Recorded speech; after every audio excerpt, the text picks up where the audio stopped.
mi. Ṣé lè fi ọmọ tẹ́ bí ọmọ ọdún 9 ṣé lè fi kó máa lọ lé ọkọ ṣé lè fi fọ́kọ ma.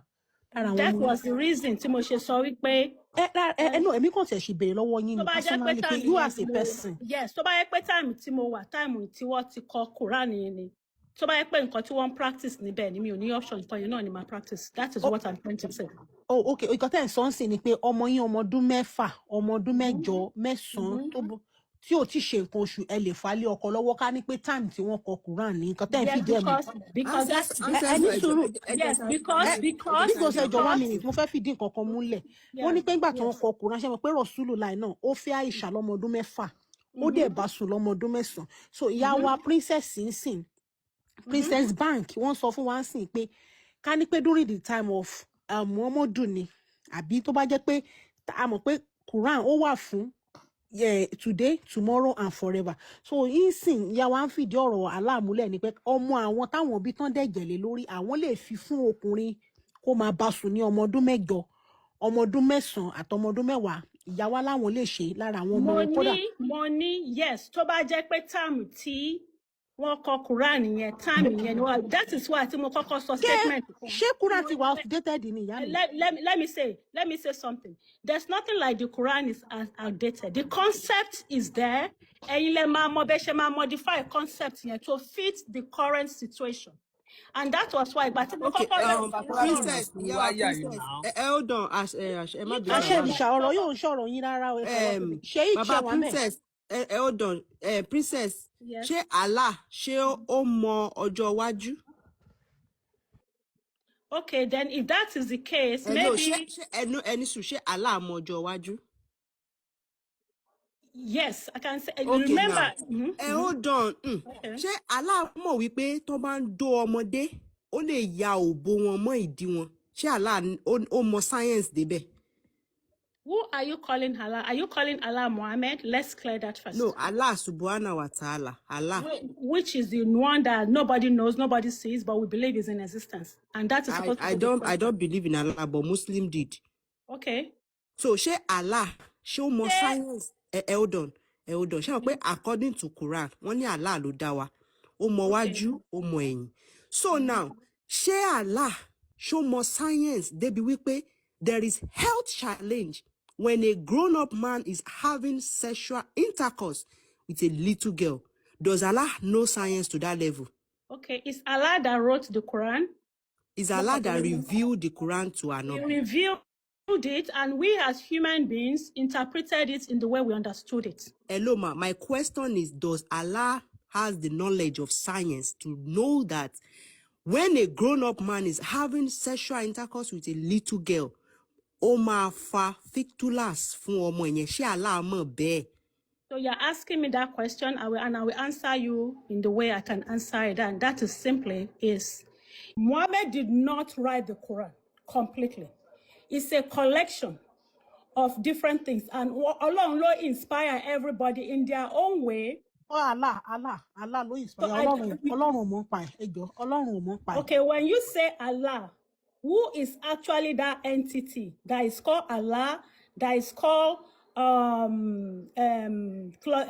that is called the Holy Spirit, that is called maybe the creator of heaven and earth. Mama mi princess, ibo lẹ ń lọ gangan ba. Ibi tẹ́mi lọ ni wípé the same logic tẹ́ ń lò láti analyze the practice of Islam can be used to analyze the practices tí ó wà in any religion.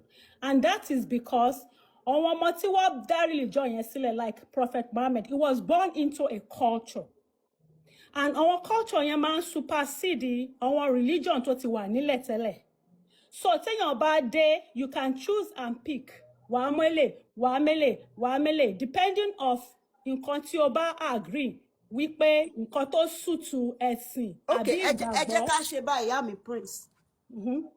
Okay, now. Mo fẹ́ mọ bí tí wọ́n lọ, wọ́n sì land.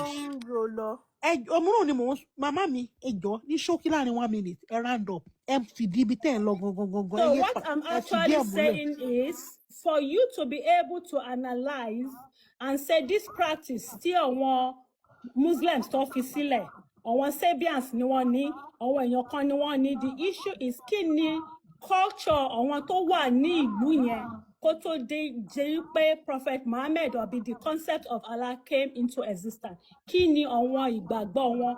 Kí ni àwọn practices wọn? Can you tease them apart to say this is actually a religion, this is a way of life? That is very significant and nobody can do that. Ẹ ṣeun ìyá wa, Mùsùlùmí ni yín mà.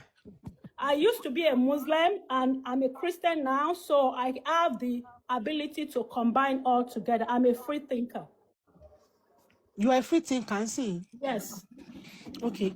So, gbogbo nǹkan tẹ́ sọ kalẹ̀ báyìí, mo try, bóyá èmi dẹ̀ ni, bóyá èmi ni mo try láti get ibi tẹ́ lọ gangan. Mo ṣe find the difficult láti wò pé ibi gangan torí mi ò mọ nǹkan tẹ́ fẹ́ fìdí ẹ̀ múlẹ̀. Ibi tí mo ń lọ gangan ni wípé when you use the word religion, it's a lot of concepts put together. And the practices... Please, ẹjọ́, ẹni sùúrù, ìyá wa princess, ẹni sùúrù, ẹjọ́ mà. Ìta ń ṣe yìí pẹ̀lú ọ̀rọ̀ tẹ́ sọ, kí ló kàn wá pẹ̀lú gbogbo tẹ́ sọ pẹ̀lú nǹkan táwọn gbé kalẹ̀. Nǹkan tó fi kàn wá ni wípé you cannot say Muhammad is copy and paste. What do you mean by that? It's not copy and paste. Mú ti sí mo ṣe mọ̀ ibi tó yẹ kẹ́ kọ́kọ́ sọ wípé ṣe rán lọ látàárọ̀ tẹ́ ń lọ bí ilẹ̀kẹ̀ ìdí yẹn. Ìyẹn bá ti kọ́kọ́ sọ pé ibi tẹ́ fẹ́ fìdí ẹ̀ múlẹ̀ sí ni. Káyé Muhammadu pasán. Kí ti Muhammadu ta. Ẹ jọ̀ọ́ bá mi gbé Quran 65 aya 4 jáde. Mi ò ẹ má lọ́rọ̀ báyà ìsọ. Ẹ bá gbé Quran 64 aya 5 síta. Kàkà yá wa. Àròjọ́ mi bá kò sẹ́jọ́ afẹ́ mọ̀ bóyá olórí burúkú ni Muhammad ni àbí wèrè ni. Ẹgbẹ́ agbé Quran síta. Gbogbo àwọn ẹjọ́ wọ̀nyẹn kò ká ní stress. Ẹ ká ìyá mi princess ẹjọ́ bá ká yà ìkínbá kẹ́ bá tú ní bó bá ṣe yé yín sí ẹ ká yà ìkẹ́ bá wa tú. No, well, taba, okay, ẹ já lọ pẹ̀lú ilé náà. Ó yá. Ìyá wa ṣe lè ka Gẹ̀ẹ́sì. Princess, à ń retí yín ẹ bá wa mú tó kẹ́ bá wa kà tó ní mo rí pé mo tẹ̀ like voice yín àwọn obìnrin mo máa like wa ohun wa máa ń jáde kí n hide feelings wa máa ń sọ bó ṣe rí. Princess ẹ jọ̀ọ́ máa bá wa kà áyà ìkẹ́ jẹ́ ká jọ túmọ̀. Okay, so it says, as for your women past the age of menstruation, in case you do not know, their waiting period is 3 months. And those who have not menstruated as well. As for those who are pregnant, their waiting period ends with delivery. And whoever is mindful of Allah, He will make their matters easy for them. Màmá mi, ẹ ṣé gan ni mà. Ẹ jọ̀ọ́ mà, báwo lẹ ṣe understand kìíní yẹn sí nǹkan tẹ́ kà yín ṣe lè bá wa tú bẹ́ ṣe understand sí mà. Yes, this is an abstract, which means pé kéèyàn yọ nǹkan kúrò nínú kan. The question is, what is the concept? No, ẹni sùúrù, ẹ má worry màmá mi. Ṣé ká lọ gbé láti bẹ̀rẹ̀ fún yín kẹ́ ẹ bá wa ẹ fẹ́ gbé láti ìyá wa ẹ bá wa gbé àyà ẹ bá wa gbé láti bẹ̀rẹ̀ àyà 1 2 3 and 4 ó kù méjì ṣebí 4 la kà yìí ẹ gbé 1 2 3 ẹ wá kàn kà kò sí problem àwa wà ní dédé fún yín ẹ gbé láti number 1 máa gbé fún yín ẹ máa bá wa kà ẹ ṣeun mà. Okay. Bá ní kí ìyàwó àkọ́ bá wa sọ concept àbí concert. Nípa láti ni ṣebí bí a ṣe ń kóra wá sí pé mo fẹ́ satisfy ìyàwó ni. Wọ́n yọ kúrò láàrin nǹkan ẹ má worry ó máa gbé wá ẹ má worry màmá mi ó máa gbé wá ẹ máa kà ẹ má worry wọ́n máa gbé wá láti wá tẹ ẹ máa kà tó ẹ máa lè ṣàlàyé fún wa. lórí ní Quran fẹ́ sọ̀kalẹ̀. Jọ́dá fún wa lọ́wọ́ mi tẹ́ bá fẹ́ kí kí lẹ sọ. Quran ti sọ̀kalẹ̀ dé o. Ẹ ṣeun ìyá wa ẹ ṣé àdúpẹ́. Nice one. So kàn gbé ẹ bá wa kàn gbé bẹ́yìn kan máa bá wa kà. Ìyá wa go ahead ma. Okay, O Prophet, instruct the believers who have intent to divorce women, then divorce them with concern for their waiting periods, and count it accurately, and fear Allah, your Lord. Do not force them do not force them out of their homes, nor should they leave. unless they commit a blatant misconduct. These are the limits set by Allah. And whoever transgresses Allah's limits has truly wronged his own soul. You never know, perhaps Allah will bring about a change in hearts later. Then when they have almost reached the end of their waiting period, either retain them honorably or separate from them honorably, and call 2 of your reliable men to witness either way, and let the witnesses bear the true testimony. For the sake of Allah, this is enjoined on whoever has faith in Allah and the last day. And whoever is mindful of Allah, you will make a way out of them. And provide for them from sources they could never imagine. And whoever puts their trust in Allah, then He alone is sufficient for them. Certainly, Allah achieves His will. Allah has always set a destiny for everyone. So based on the few readings, Timothy Kai, má worry, ẹ ká ya 4 yẹn, jẹ́ ká kúkú ka 4 yẹn so that ká lè tú gbogbo ẹ̀ papọ̀. Ẹ kúkú ka last one tá gbé wá lẹ́ẹ̀kan yẹn, ẹ understand, so that ẹ lè tú gbogbo ẹ̀ á lè jọra wọn. Okay, ìyẹn lélẹ̀ máa bá wa kúkú kà bẹ́ẹ̀. Okay, so the last one, I'm understanding. Now I understand the concept. So concept statement based on what I've read. In Koti, this passage is in the wait period, probably for divorce. Is that what it's talking about? Yes, ma'am. Okay, good. And so what is wrong? Kilo kini problem. Princess. Yes. Ẹ ka aya tó wà lójú bọ́ọ̀dù yìí. Okay, as for your women past the age of menstruation, so you owe me not to menopause. Let's put that way. In case you do not know, their waiting period is 3 months, okay? And those who have not menstruated or menstruation, as for those who have, and as for those who are pregnant, their waiting period ends with delivery. And whoever is mindful of Allah, He will make their matters as easy, make the matters easy for them. Our princess, ẹ jọ̀ọ́ ṣé lè bá wa wá mo rò pé láti number 1 tẹ́ ti gbẹ̀yìn ẹ ti rí pé it's about divorce. Allah guide àwọn ọkọ wa in case no ma fẹ́ divorce, so on try láti ṣàlàyé wọn. So this particular one ni èmi wá ní problem pẹ̀lú. So this particular one tẹ́ kà yìí ṣé lè bá wa tú with bẹ́ẹ̀ ṣe understand ẹ ṣé lè bá wa tú ma. Yes, so the this is just knowledge of human being, okay? I'm a physician, I'm a practicing physician. So tí èèyàn bá ní oyún, let's even be tell me ti kà so ti yé mi wípé tí èèyàn bá ní oyún, even tí ó bá lóyún tó bá miss menstrual period there, oyún yẹn lè má yọ until tí oyún yẹn bá pé 12 weeks, which is 3 months. At 12 weeks, tí èèyàn bá fọwọ́ kan ikùn ẹni tó ní oyún, èèyàn á lè feel ibi tí uterus yẹn wà. Tí èèyàn bá divorce and ó fẹ́ mọ̀ bí ọmọ ẹ ló gbé lọ síta àbọ̀ ọmọ ẹ lòmíì ni, especially ní ayé. Màmá mi ṣáyà yìí lẹ́ ń tú àbí àyà Àyà yìí ni mò ń tú from nǹkan tó sọ, because you have to put a context to what you want to explain. Ṣé context titi yín ẹ má gbàgbé pé there is sábàbù náà there is tẹ̀sí ta lè fi tú àyà yìí, ṣé tútù titi yín lẹ́yìn ń tú ni? Okay, ẹ̀yẹn tú titi yín dẹ̀, ẹ̀yẹn tú titi yín kẹ́mi. Princess, ẹ hold on. Ṣé rí nǹkan tẹ́ kà yìí, èmi fẹ́ kẹ́ ẹ kà bẹ́ẹ̀ ṣe kà yìí. Ẹ kàn tú bẹ́ẹ̀, ẹ má tí tú ní understanding titi yín. Tẹ́ bá ẹ kọ́kọ́ bẹ́ẹ̀ ṣe kà á ná, ẹ tú bẹ́ẹ̀ ná. Tẹ́ bá wá ṣe bẹ́ẹ̀ tán, a máa wá gbé tẹ̀sír síta. Ṣé understand? Ẹ má tí fi ọgbọ́n titi yín tú, ẹ ti fẹ́ máa fọgbọ́n ti yín tú. Mi ò fi títẹ̀ mi tú. Ẹ tú bẹ́ẹ̀ ṣe kà, tẹ́ ṣe kà gẹ́lẹ́. Mi ò lè tú bí ṣe kà without using my understanding, okay?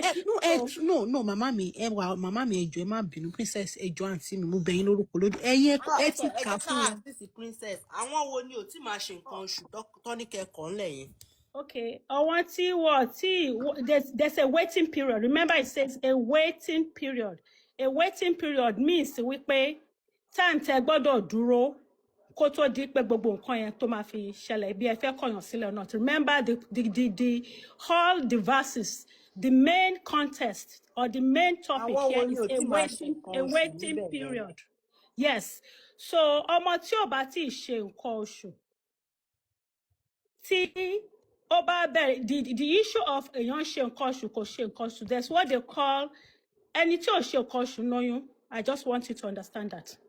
Okay, ẹ jẹ́ ká ṣe báyìí. Àwọn wo ló possible tí ẹ jẹ́ ká lo different àwọn míì náà nìyẹn. Wọ́n ṣe nǹkan oṣù rí láyé wọn. Wọ́n ṣe nǹkan oṣù rí, but the first time you menstruate, ó bí pé o ti ovulate 2 weeks before the menstruation. Okay, kò ṣe nǹkan oṣù rí. Yes, ó lè bímọ. Yes, ẹni tó ṣe nǹkan oṣù rí. Age àwọn tí ẹni wọ́n ṣe nǹkan oṣù rí yẹn tó dẹ̀ lóyún yẹn, age wo lẹ feel pé wọ́n lè wà tí wọ́n lè experience irú tó lè wà ní irú ipò yẹn? It could be as early as 8. Ó kàn depend lórí nutrition ọmọ yẹn. Ọmọ 8 years ń ṣe menstruation. Yes. Okay. Ìyá wa ṣe now àwọn tí wọ́n ti máa ṣe nǹkan oṣù tá là ń bá wí ń bì, that means àwọn ọmọ píníṣín. Right? Okay. Ancestor mi fẹ́ gba mic lẹ́nu yẹn, continue. No, ìyá wa. Màmá mi princess ẹ ṣeun ìyá wa, mo tiẹ̀ like yín, ìyá dáadáa ni. Mo máa like àwọn obìnrin a máa ń kà, mo tiẹ̀ ti wá. Ẹ ṣeun ìyá wa. Princess ẹ jọ̀ọ́ mà ṣe ti bímọ. Mo ti bímọ, yes. My last born is 20 years. Mom sí mi ẹ má bínú torí Ọlọ́run mo tiẹ̀ ti yájú sí ẹ ṣeun ìyá mi. Ẹ jọ̀ọ́ ìyá mi. Ṣé ẹ lè fi ọmọ tẹ́ bí ọmọ ọdún 9 ṣe lè fi kó máa lọ lé ọkọ, ṣe lè fi fọ́kọ mà? That was the reason tí mo ṣe sọ wípé no, èmi kàn ṣe béèrè lọ́wọ́ yín ni personally pé you as a person. Yes, tó bá yẹ pé time tí mo wà, time tí wọ́n ti kọ Quran yẹn ni. Tó bá yẹ pé nǹkan tí wọ́n practice níbẹ̀ ni mi ò ní option, nǹkan yẹn náà ni ma practice. That is what I'm trying to say. Oh, okay. Nǹkan tẹ́ ẹ̀ sọ ń sìn ni pé ọmọ yín ọmọ ọdún 4, ọmọ ọdún 8, 9 tí ò ti ṣe nǹkan oṣù ẹ lè fà lé ọkọ lọ́wọ́ ká ní pé time tí wọ́n kọ Quran ní nǹkan tẹ́ ẹ̀ fi dẹ́ mi. Because that's ẹni sùúrù. Yes, because ẹ jọ̀ọ́ 1 minute mo fẹ́ fi dín nǹkan kan múlẹ̀.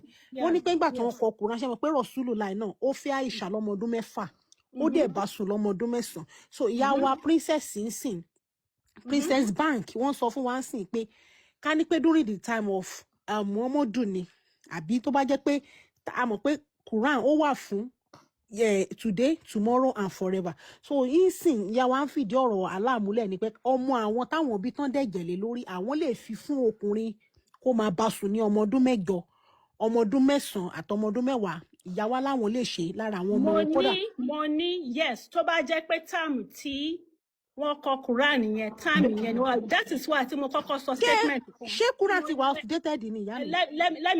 Let me say something. There's nothing like the Quran is outdated. The concept is there. Ẹ̀yin lẹ máa mọ̀ bẹ́ ṣe máa modify concept yẹn to fit the current situation. And that was why but princess hold on ẹ má bínú. Àṣẹ ìṣà ọ̀rọ̀ yóò ń ṣọ̀rọ̀ yín rárá o. Ṣé ìṣe wa mẹ́? Princess hold on princess ṣé Allah ṣé ó mọ ọjọ́ iwájú? Okay, then if that is the case, maybe ẹni sùn ṣé Allah mọ ọjọ́ iwájú? Yes, I can say. Okay, remember. Hold on. Ṣé Allah mọ̀ wípé tó bá ń dó ọmọdé ó lè ya òbò wọn mọ́ ìdí wọn? Ṣé Allah ó mọ science débẹ̀? Who are you calling Allah? Are you calling Allah Muhammad? Let's clear that first. No, Allah subhanahu wa ta'ala. Allah. Which is the one that nobody knows, nobody sees, but we believe is in existence. And that is supposed I don't believe in Allah, but Muslim did. Okay. So ṣé Allah ṣé ó mọ science? Hold on. Ṣé wọ́n pé according to Quran, wọ́n ní Allah ló dá wa. Ó mọ wájú, ó mọ ẹ̀yìn. So now, ṣé Allah ṣé ó mọ science débi wípé there is health challenge when a grown-up man is having sexual intercourse with a little girl? Does Allah know science to that level? Okay, is Allah that wrote the Quran? Is Allah that revealed the Quran to another? He revealed it, and we as human beings interpreted it in the way we understood it. Hello, ma. My question is, does Allah has the knowledge of science to know that when a grown-up man is having sexual intercourse with a little girl, ó máa fa fictulous fún ọmọ yẹn? Ṣé Allah mọ̀ bẹ́ẹ̀? So you're asking me that question, I will answer you in the way I can answer it. And that is simply is, if Allah created human beings, okay, the most complex science in existence, even up to today, is the creation of human beings. Hello, sir. Hello, Okay? My So question let is, me hello. answer your question You right are not now. answering my question. I'm answering your question, but I have to Ṣé mo pé understand. ancestors ló ń bá yín sọ̀rọ̀, mo kàn sáré gba minute ni, ẹ má jẹ́ kí wọ́n pa mic mi. So now, ẹ dá omi lóhùn kíákíá. Ṣé Allah ṣó mọ science? Ṣó ní knowledge science yẹn wípé tí àgbàlagbà bá ń dó ọmọdé, ó máa fún ọmọ yẹn ní health challenge, yẹn tó ń pè ní fistula. Ṣálà mọ̀ bẹ́ẹ̀. Ọmọ lè bleed kú as a result of intercourse. Ọmọ mo ti rọ́mọ dáadáa tó ti bleed kú nítorí pé ó ń bá sùn. Ọmọ 8 years ó dẹ̀ bleed kú. So you're not interpreting the Quran in the way it should be interpreted. Hello, so interjection. And that is not how to think through. Ṣé Allah mọ̀ wípé ẹ mọ̀ pé ẹ ti. Okay, tí Allah ò bá mọ̀, but he has the knowledge to create human beings into existence. Allah doesn't know, because tí Allah bá mọ̀ wípé tó bá ń dó ọmọdé, ó lè fún ọmọ yẹn ní àìsàn. Allah ò ní fọwọ́ sí kẹ́ máa dó ọmọdé. Débi pé ó fún yín bẹ́ ṣe máa kàn lẹ̀. Now, àwọn ọmọ pé hold on. Let me come down. Hold on. Ẹ pé ara yín ní something practitioner. Ká ní mo mọ̀ bí tẹ́ wà ní. I'm a family practitioner in United States of America. Okay, so whatever information. Practitioner what? Practitioner kill I'm a family practice practitioner in the United States of America. Family practitioner. So, yes, a family practitioner. I'm a family practice physician, board certified. So, family doctor. Family doctor. Let them defend the child I'm not marriage. Defending. I'm making you understand something. Let me finish talking.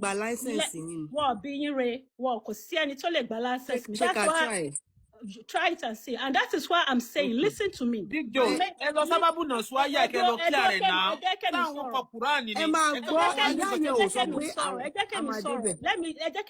Remember, when I first started talking, the first statement I made was when there's a norm. A norm means in practice. That doesn't make it right. But in that time and period, that is their practice. When if you're in Rome, you behave like a Roman. Okay? And away in your Lama determine what the norm should be. And I will give you an example. Right now in the United States, you have gays, you have lesbians. That wasn't the norm. Princess, for you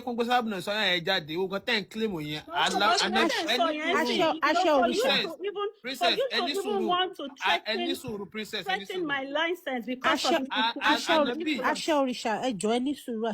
very ridiculous. Intellectual relationship, intellectual challenge. Understand, Madam Princess. Even we have 804. Don't listen to one baby. Me, as a mother, I am highly disappointed. Really very interested. I saw the number. I as a mother, and we have mother here. On behalf of all mothers, we are disappointed in you. You are not representing. You are not a good mother. You are not representing women. You are a disgrace to us. On behalf of every other women, don't be by. You are not supposed to be a mother. You don't deserve to be a mother. If you can be a doctor that you know the effect of intercourse on children, and you as a doctor, you came to this place and be defending this thing and even claiming Listen to me. I'm not defending anything. I'm not. And you still have let somebody talk here. Any doctor, and you have the God to come here. Listen, Simi. You didn't let me call. That is why I said when I first started my speech, my concept was to let you understand that things do change based on the norm. That means Allah does not have brain. If he allowed that, don't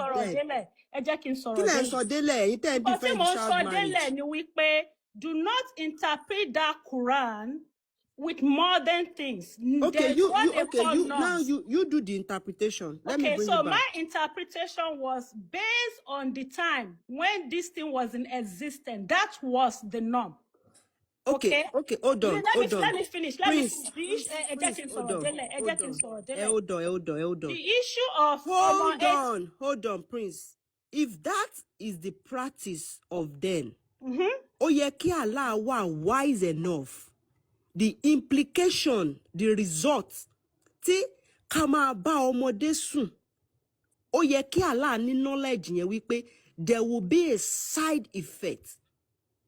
Ibẹ̀ ló yẹ kẹ́ ronú lọ wípé Allah òkìní yẹn gbà yẹn, ó yẹ kí Allah wà wise enough láti mọ̀ wípé there will be implication for a grown-up man having sexual intercourse with a little girl. You are being very, you are narrowing that. See this passage here?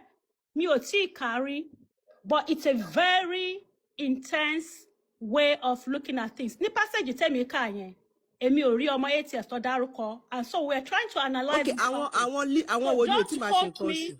Don't quote me out of context, okay? So the passage I read has not mentioned an 8-year-old being sexually assaulted. So let's get that clear. Let me use your own now. Àwọn wo lẹ́yìn rò pé àwọn ọmọ kéékèèké tí ò tí máa ṣe nǹkan oṣù tí Allah ń bá wí níbí? Remember, this passage here did not talk about intercourse. This passage is talking about a wait period. A wait period. Okay, àwọn tẹ́ ẹ̀ tí bá sùn, kí lẹ fẹ́ máa wait fún wọn fún? Okay, and I'll explain to you if you let me land. So if you have somebody, okay, but that doesn't mean that person cannot get pregnant when you're still under the umbrella of a man. If you wait enough, you'll be able to tell if she's pregnant or not. Quran 33:49. Oh, believers, if you marry believing women and then divorce them before you touch them, okay? Divorce them before you touch them. They will have no waiting period for your court. That is very excellent. And that is what I'm trying to say here. So the issue of continue. So give them a suitable compensation and let them go graciously. Okay? So the issue of somebody bringing an 8-year-old to be sexually assaulted is out of context. And for you to start abusing my personality, Madam Prince, MIT go. Yeah, so nobody. Hold on. Let us discuss. All we are doing is discussion, intellectual discussion. Hold on, madam. Àṣẹ òrìṣà ẹ fi kọ́ bá fẹ́ bú ìyá yẹn jẹ́ kó bú ìyá yẹn ti sọ jargons ẹ fi wọ́n sílẹ̀ kọ́ bá fẹ́ bú ọkọ bú wọn. Hold on, represent àwa obìnrin dáadáa kẹ́ lọ jókòó a doctor defending this thing. Ìdí tí mo fi gbé Quran 33:49 yẹn wá kẹ́ fi kà ní wípé àwọn tí Allah ń bá sọ̀rọ̀ ní Quran bíbá yìí wọ́n ti dó wọn ọkọ wọn ti dó wọn ṣó ti yé yín. Ìdí tí mo fi ní kẹ́ jẹ́ ká sáré lọ wo cause ẹ fẹ́ máa yí wípé bóyá àwọn tí wọ́n ti dó no wọ́n ti dó wọn. Now mi fẹ́ misunderstood yín cause ẹ ti mú bínú àsobìnrin tẹ̀dẹ̀lẹ̀ pera yín ní doctor. So now mo fẹ́ kẹ́ ka kíní again kẹ́ wá interpret àwọn wo ni ọmọ tí ò tí máa ṣe nǹkan oṣù like what age lẹ pè wọ́n tán lè jẹ́ ẹ ṣàlàyé fún wa so that ẹ jẹ́ ká wò bóyá ẹ ti bá yà ìpàdé rí ẹ ti bá pàdé rí ẹ ti bá rí pàdé now ẹ jẹ́ ká assume pa fẹ́ start afresh ẹ bá wa ka àyà yìí àwọn wo ni wọ́n kéré tí wọ́n ti máa ṣe nǹkan oṣù tí Allah sọ pé tẹ́ bá fẹ́ kọ̀ wọ́n sílẹ̀ kẹ́ wait fún àti mọ̀ nǹkan tó ń jẹ́ waiting period ní láti máa ṣàlàyé yẹn fún wa àwọn ọmọdé yẹn là wá ní interest sí ẹ ṣe mà.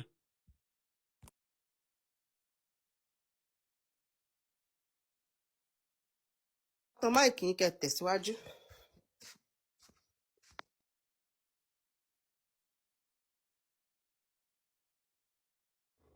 So the issue of men. I just want to drop one. I've been talking. Guest has gone offline.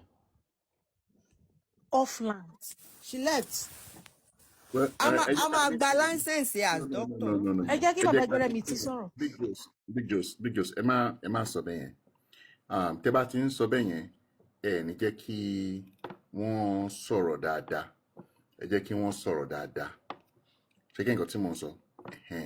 Nǹkan téèyàn bá sọ, rẹ fi lè hold it responsible. So ẹ jẹ́ kí wọ́n sọ̀rọ̀ dáadáa. Kò dẹ̀ sí nǹkan tó wrong nínú nǹkan tí wọ́n ń sọ technically, but ẹ jẹ́ kí wọ́n land dáadáa. Ṣé kí nǹkan tí mo ń sọ? Let her express herself. There's nothing, wrong in expressing yourself. Ẹ jẹ́ kí wọ́n express ara wọn dáadáa. That's all mo fẹ́ sọ. Tó bá tọrọ mi bá yé yín. All right, okay. Ẹ ṣeun bàbá wa. Ṣé bàbá mi má bínú? Ó yá ìyá princess ẹ káàbọ̀. So ẹ go ahead. So I'm not sure if I'm still connected here because the line went off. Let's see. You are connected. Okay, so the time tí ọmọ máa bẹ̀rẹ̀ menstruation àbí kò bẹ̀rẹ̀ menstruation depends on a lot of things. It also depends on the family history. Ẹlòmíì lè bẹ̀rẹ̀ before 8, ẹlòmíì lè bẹ̀rẹ̀ at 16. You see? But just like I said, all these are being quoted out of context. And I'll give you a very typical example. In the Christianity, they have what they call the Old Testament and the New Testament. And so some of the practices that were in the Old Testament go seen in the New Testament. And that also is applicable to the Quran. So when you want to quote things out of context, please be more reasonable and apply it to what modern age is. Tí wọ́n bá fẹ́ fi ọmọ 8 years fún ọkọ ní ayé tá wà yìí is outside the norm. Because the legal age for a child has been defined. But in the olden days, that was the practice. Okay, so, Prince. Dami koten sọ fún wa sí pé dami ọ̀rọ̀ Allah ó ti wà outdated. So wọ́n practice kíní yẹn mọ́ bá ó ti stop. Ṣẹ́rí Big Jos tí mo wá ní pẹ̀lú ìyàwó ẹni wípé tí ẹ bá feel pé ọ̀rọ̀ Allah kò bá ayé òde òní mu, that means Allah nídìí èèyàn tó máa kọ́ ní ẹ̀kọ́ science. Okay, so if you call yourself a Muslim, that's what they call the hadiths. Have you read the hadiths? I will have to leave right now. You can leave if you want to leave. Defending child marriage. Come and do nobody is saying that. The text I read does not say that, so do not quote me. Okay, if you say it does not say, let me bring do not quote me the out of context, and you cannot quote me out of context. Okay, this is Tafsir Ibn Abbas. To ṣàlàyé Quran 65 verse 4. Only and for such of your women as despair for menstruation because of old age. Wọ́n ní fún àwọn obìnrin yìí tí wọ́n ṣe nǹkan oṣù mọ́ nítorí pé ọjọ́ orí wọn ti dàgbà àwọn bíi 50, 40 something tó wọ́n ṣe nǹkan oṣù mọ́ o. If you doubt about their waiting period. Wọ́n ní tẹ́ bá ń ṣe iyèméjì nípa time tẹ́ máa fi dúró fún wọn o. Their period of waiting shall be 3 months. Wọ́n ní oṣù mẹ́ta lẹ máa fi dúró tẹ́ máa fi wò wọ́n. Upon which another man asked. Àwọn onílára àwọn sàábé wá béèrè pé Rasulullah o. Oh, messenger of Allah. Oh, Rasulullah. What about the waiting period of those who have not menstruated? Menstruation. Sorry. Wọ́n ní oh, Rasulullah. Báwo àwọn ọmọ tó wà láàta ti fẹ́ tán tí máa ṣe nǹkan oṣù rárá bí àwọn ọmọ mọ́mì wa báyìí. They are too young. Nítorí pé wọ́n ti kéré jù lọ́jọ́ orí adẹ̀ tí kò bá sùn fún wọn. How many months la máa fi dúró báyìí? Along those who have not because of their young age. Wọ́n ní nítorí pé wọ́n ti kéré jù àwọn ọmọ bíi 8 years 9 years wọ́n ti kéré jù pé táwọn la máa fi dúró fún wọn Rasulullah. Their waiting period is 3 months. Rasulullah wọ́n ní ó wá sọ wípé oṣù mẹ́ta náà ni àwọn àtẹni tí wọ́n ṣe nǹkan oṣù wípé oṣù mẹ́ta náà la máa fi wò wọ́n. Another man asked. Only another person tún wá béèrè wípé Rasulullah. What is the waiting period? Ẹ bá wa gbé ọmú sẹ́nu fine boy mi. Ẹ jẹ́ máa gbé lọ. Only what of the waiting period for the women who are pregnant? Okay. Wọ́n ní kí ni àsìkò tá máa fi dúró fún àwọn obìnrin wa tí wọ́n lóyún? As for those with child, àwọn tó ní ọmọ, those who are pregnant, àwọn tó lóyún, their waiting period their waiting period shall be until they bring forth their baby. Wọ́n ní àsìkò tẹ́ máa fi dúró fún wọn ní títí wọ́n máa fi ṣe kíni tí wọ́n máa fi bímọ. And whosoever kept in his duty to Allah. Wọ́n ní ẹni tó bá ń ṣe iṣẹ́ tí Allah gbé fún tó bá ń ṣe. And whoever fear Allah regarding what he has commanded. Wọ́n lẹ́ni tó bá ń páyà Allah nínú nǹkan tí ó pàṣẹ. It matter because easy for him. Pé Allah máa jẹ́ kí ọ̀rọ̀ ẹ̀ kí ó ṣe sẹ́lẹ́sẹ́lẹ́sẹ́lẹ́ fún. He make his matter easy. And all said this mean he will help him to worship him well.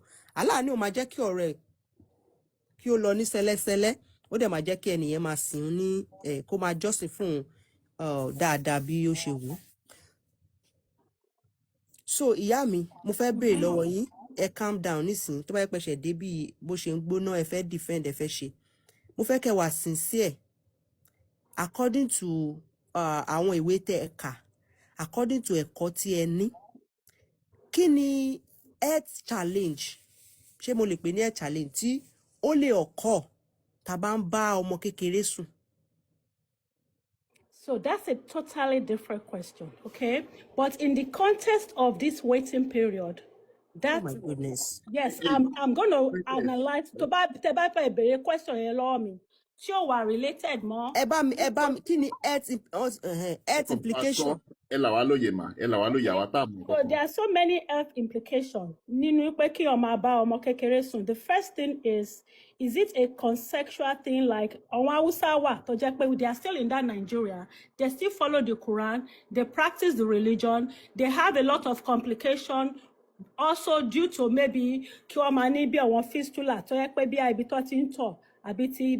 vagina together. The emotional implication. Explain that ojú ara yẹn ajamo. So usually the vagina itself leads to the uterus, but between the vagina,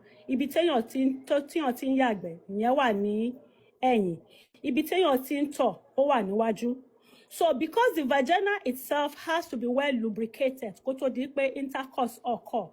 The vagina is very expansible, only fair. But need emotional connection before that sexual intercourse, the vagina will not be well relaxed. And so toba fee forceful entry. Emotional connection. Emotional connection because hold on, Iyami.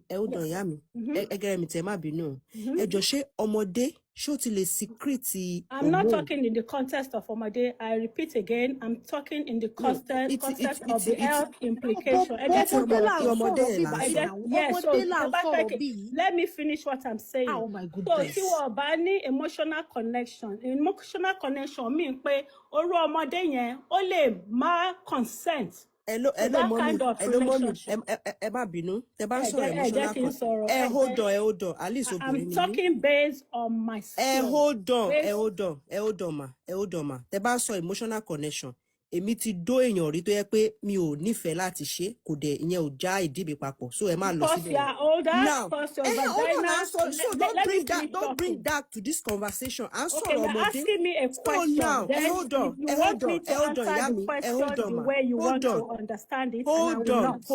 Hold on. Now, mo wá fẹ́ béèrè another one. Kí ni ṣé ọmọdé ṣó ti lè secrete hormones tó máa lè jẹ́ kó enjoy nǹkan tẹ́ ń sọ emotional connection yẹn? Ṣó ti lè secrete hormones yẹn tó máa lè jẹ́ kó ní ìgbádùn sex? Ṣó ti lè secrete hormone tó máa fi enjoy that sex? Ṣó ti lè secrete? Answer me, ma. Ṣọmọdé ṣé hormone ṣé ó ti tó àwọn ọmọ ẹ tó ti bàlágà yẹn ṣó ti lè secrete? That's what I'm trying to understand. That's what I'm telling you. I used the first statement. I said consensual. Okay? Let's say that way. So consensual means it's not. Let me.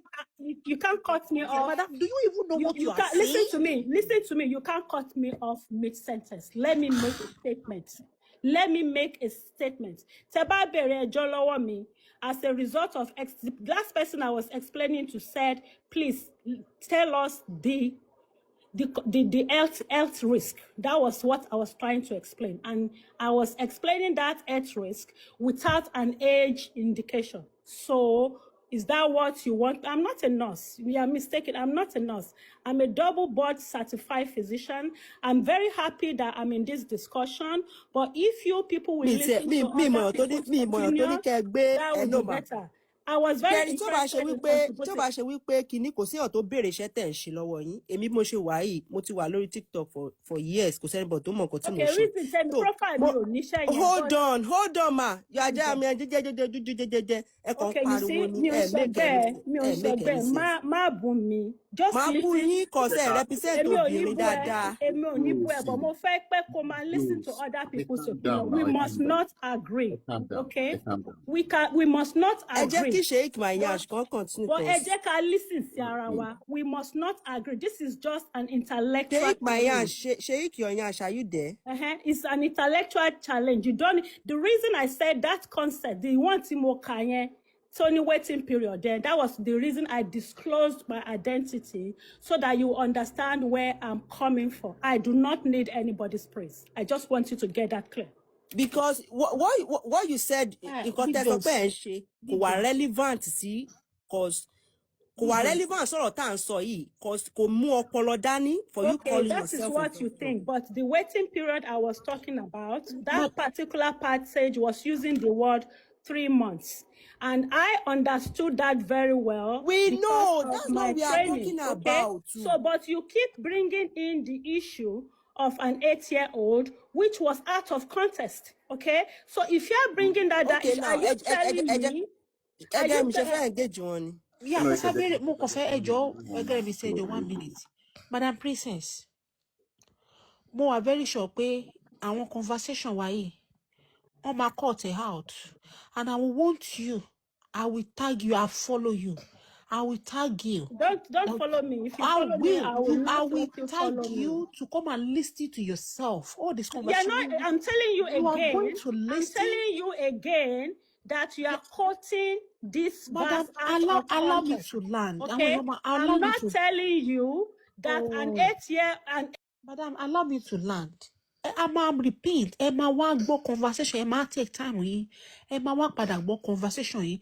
Big Joyce kò sọ̀rọ̀ mọ́. She has said, Big Joyce 1 minute, she said she has agreed already that our own child, I said, based on that time's norm, okay? Don't put words into my mouth. I'm more educated than you. Okay, you are more educated. I said, yes, I'm more educated than you. Listen to me. You are listen to me. Listen to me. You listen to me.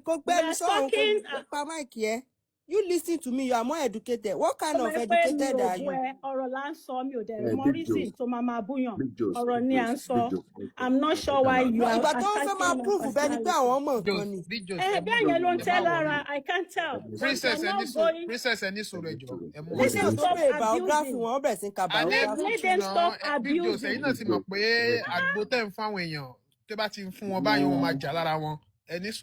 Big Joyce.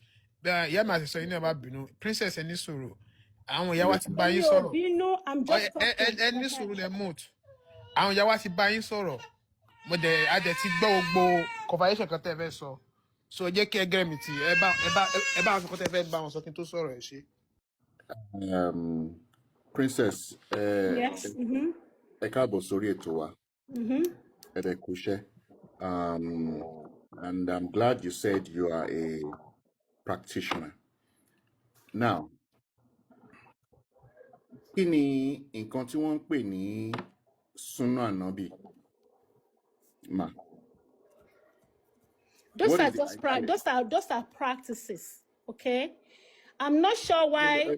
Emma papa gun eko ṣàlàyé ní ṣókí because mi ò ní much mi ò lọ́rọ̀ púpọ̀ láti sọ. So mo fẹ́ ká ṣe ní ṣókí because of time. I'm not sure we are on the same page because I keep seeing I'm trying to analyze a context in the things that I read.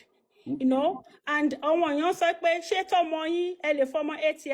I live, the legal age for marriage is not 8, so that does not occur. You understand? I get it. I don't live in a place where 8-year-old can get married, so I'm not sure why that is coming in. Okay, And I'm ẹ jẹ́ kí n béèrè nǹkan kan, ẹ jẹ́ ká béèrè nǹkan kan gbà yẹn. Let us ask a rhetorical question. Let us assume that you live in Afghanistan, okay. right? And in that place, the norm is that, 6-year-old girls can have, can be married off to men who are 50 years old, 60, 40, as case might be. Would you do it?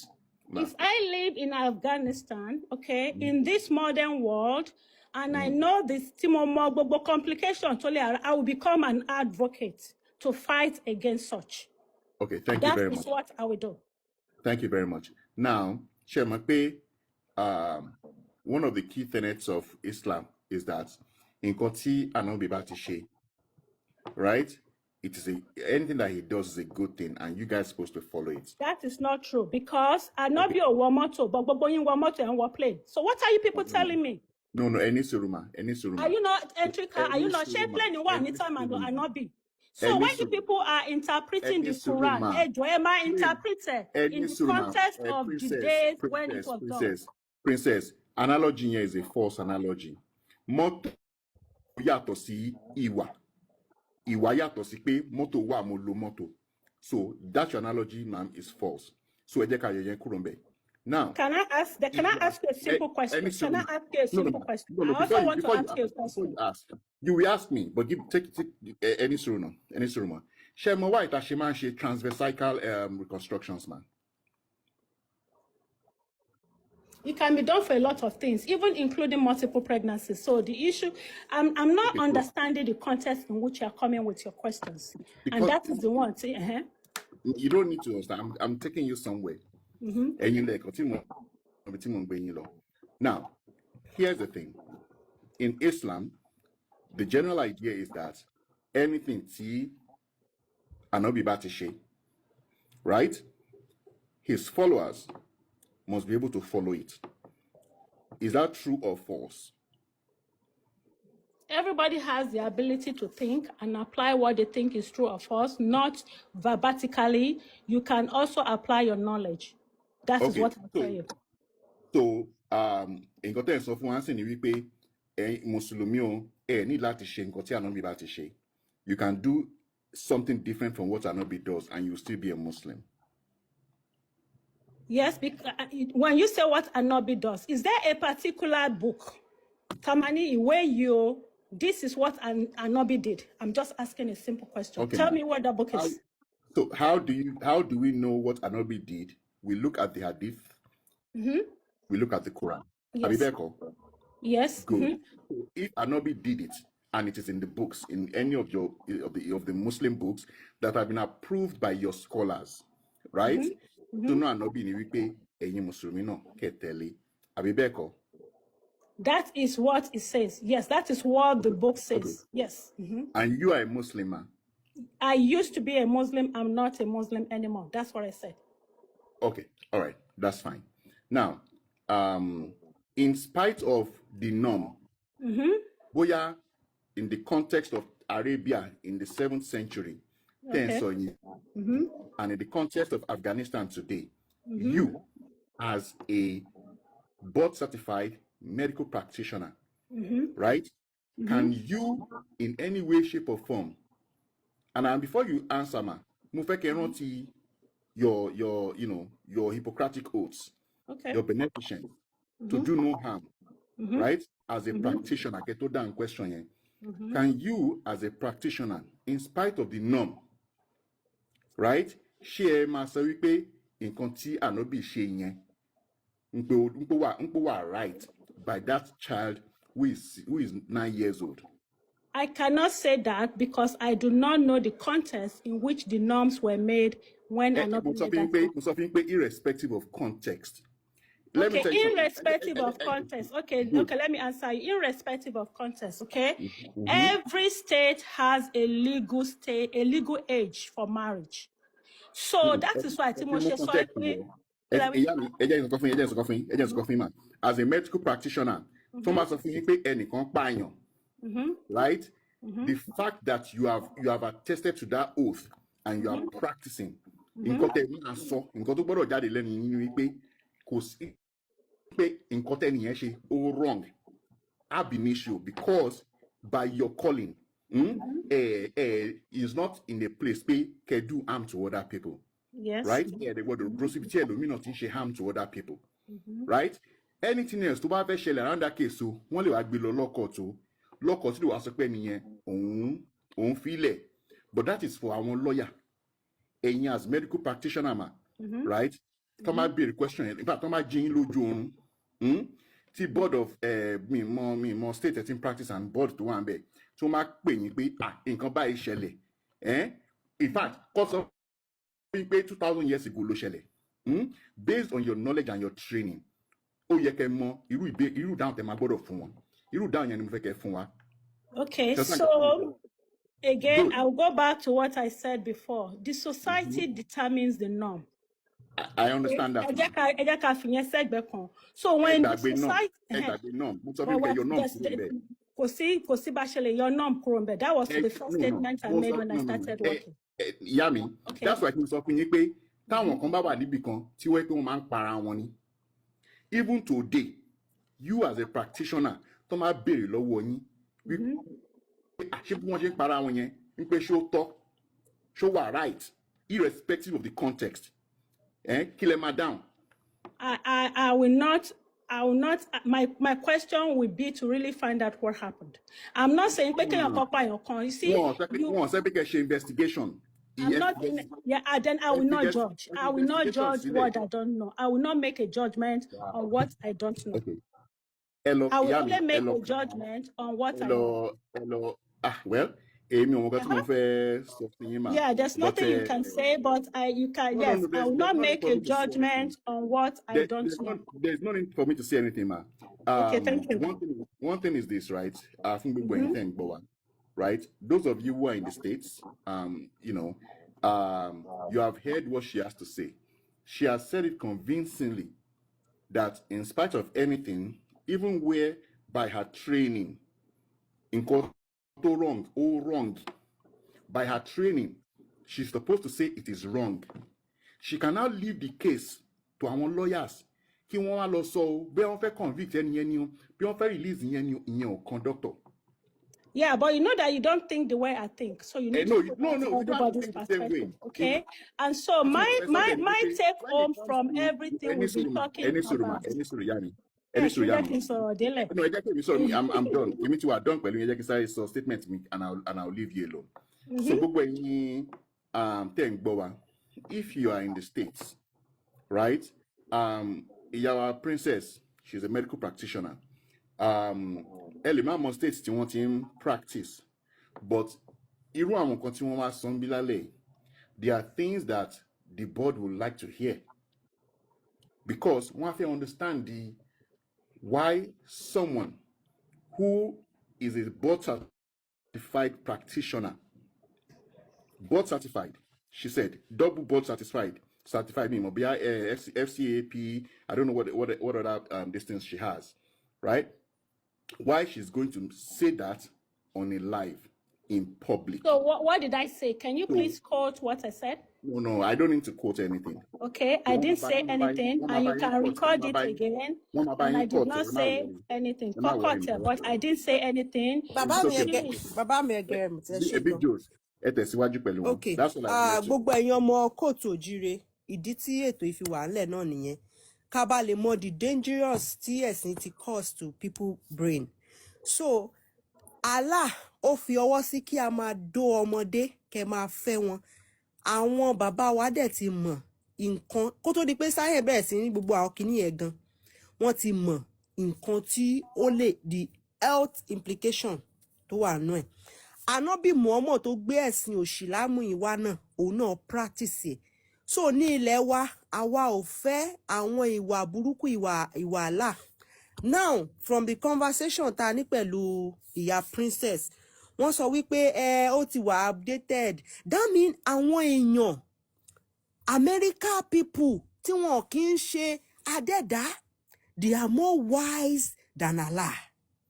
Àwọn other country tó rí wípé ẹ má máa fẹ́ ọmọdé o nǹkan báyìí ló lè ṣe they are more knowledgeable wọ́n ní ìmọ̀ science than Allah tó ń claim pé òun dá gbogbo ayé.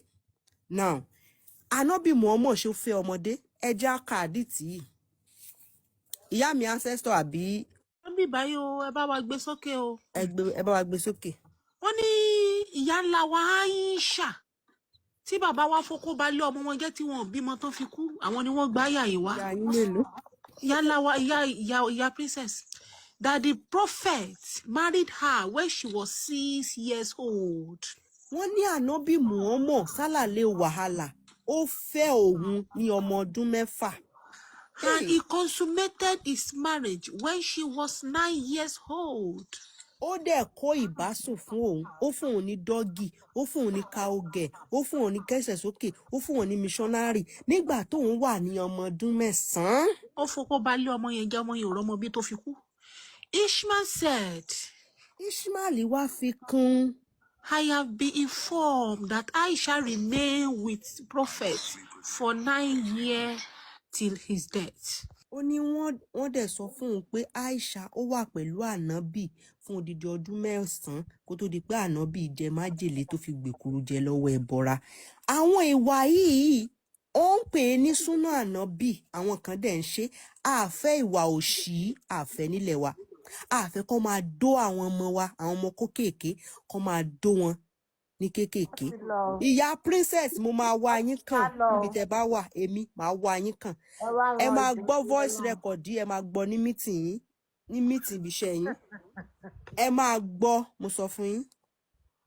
Voice record yìí ẹ máa gbọ́ ní, wọ́n kàn máa play a ní meeting, ẹ dẹ̀ máa gbọ́ nǹkan tẹ́ wá sọ ń bì.